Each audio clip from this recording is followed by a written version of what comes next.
Segway AT10 VL-EPS. Až se rozeptá. My s Autosolou jsme ji dostali pro test a představení pro vás jako první tady v České republice. A než se budeš moct zastavit a podívat se, tak já ti prásknu technické specifikace a řeknu ti, jak se na tom jezdí.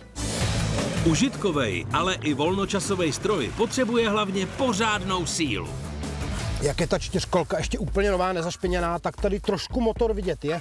A bavíme se o pohonné jednotce, která je čtyřtaktní, je to řadový dvouválec a má výkon 97 koní a kroutící moment 92 Nm.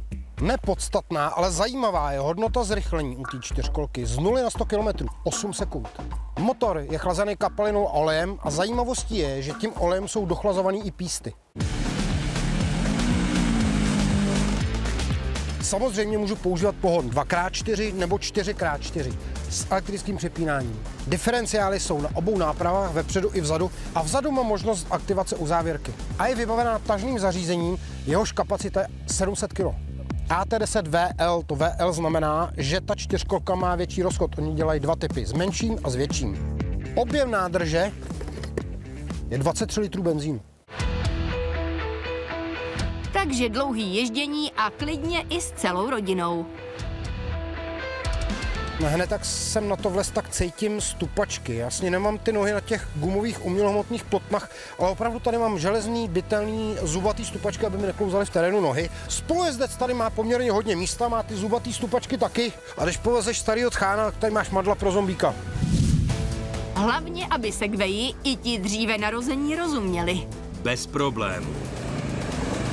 Po aktivaci klíčků tak před sebou vidíš úplně jednoduchý displej, jako starý digitálky, žádný TFT displej. Mám na něm veškeré dostupné informace potřebné pro mě jako pro řidiče při řízení. Teplota motoru, kolik mám benzínu, jestli mám čtyřkolku, jestli mám uzávěrku, hodiny, denní tripy. Jednoduchost je krása. Ale přitom žádnej old school. Já si stáhnu k tomu Segway aplikaci Segway Power Sports a tu čtyřkolku díky té apce můžu aktivovat na dálku, ne nastartovat, aktivovat, to znamená, musím k ní opravdu potom přijít a nastartovat manuálně. Nebo si do té apky můžu přidat telefonní číslo někoho na telefonu, když bych někde v terénu třeba to čtyřkolku převrátil, něco se mi stalo a ta aplikace mi umožní zavolat záchranu. A nebo si díky té aplikaci můžu sdílet, když mám stažen offline mapy, s ostatníma čtyřkolkářema zrovna přesně to místo, přesně ten bod, kde jsem.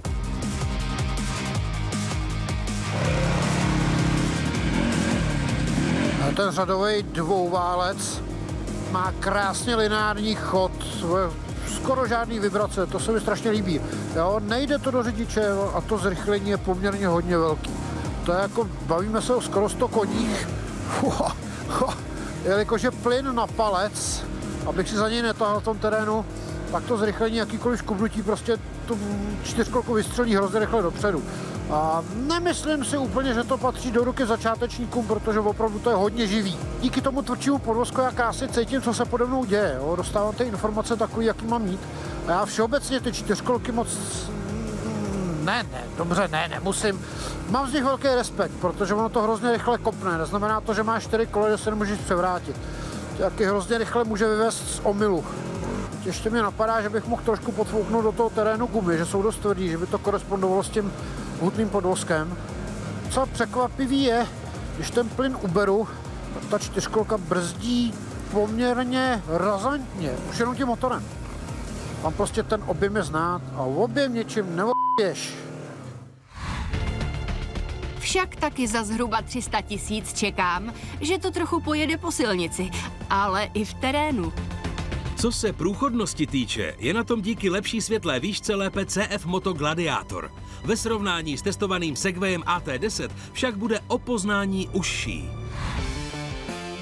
Do výběru bych zařadil rovněž Can-Am Outlander. Víc toho utáhne a když to celý zamkneš, skoro nic jej nezastaví.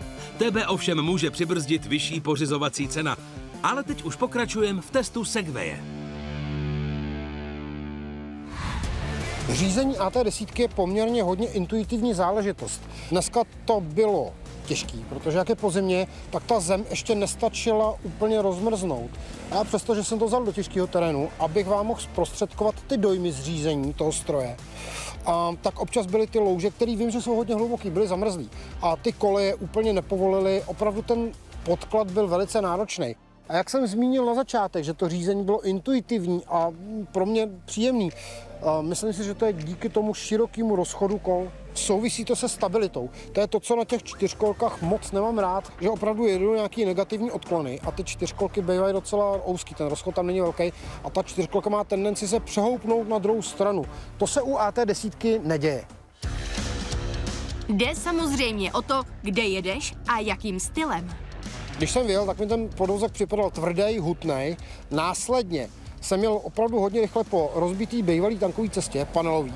Tam jsem letěl, tam už jsem ten plyn otevřel a dvakrát se mi stalo, jak je opravdu hodně rozbitá, že při té vysoké rychlosti to odskočilo a ty tlumiče šly téměř na dorazy. Cítil jsem tam bouchnutí do řídítek od toho předku. A nemyslím si, že to je špatně, vůbec ne. Ty tlumiče plynokapalinový mám možnost nastavení a já třeba osobně pro to dnešní jezdění bych si trošku přitvrdil pružiny a byl bych spokojený.